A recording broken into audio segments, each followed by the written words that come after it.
ফারহানাস খাঁটি ঘরের ফ্রেশ চালের গুঁড়ো, আতপ চালের গুঁড়ো। এই চালের গুঁড়োটা আপনি সারা বছর ঘরে রেখে বিভিন্ন পিঠা তৈরি করেও খেতে পারেন।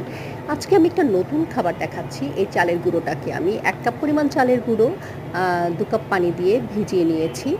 আর এই ডোটার ভেতরে আমি দিচ্ছি ধনেপাতা কুচি, পুদিনা পাতা কুচি, লবণ।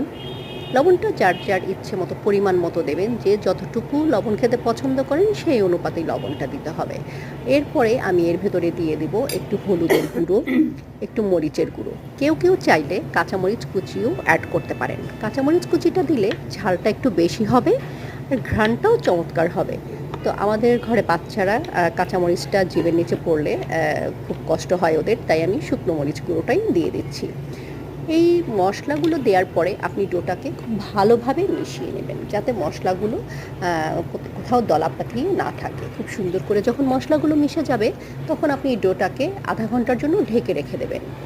এরপর এটাকে আপনি একটা ফ্রাইং প্যানে হালকা তেল পলিশ করে অথবা ঘি পলিশ করে তার ভেতরে পাতলা করে ছড়িয়ে দেবেন। এর 1 চামচ পরিমাণ দিয়ে ফ্রাইং প্যানটা একটু ঘুরিয়ে ঘুরিয়ে দিলেই এটা পাতলা হয়ে যাবে এবং এরপরে ঢেকে দিয়ে 2-3 মিনিট অপেক্ষা করলেই হয়ে যাবে চমৎকার দোসার মতো। খেতে কিন্তু দারুণ লাগে, একবার চেষ্টা করেই দেখুন।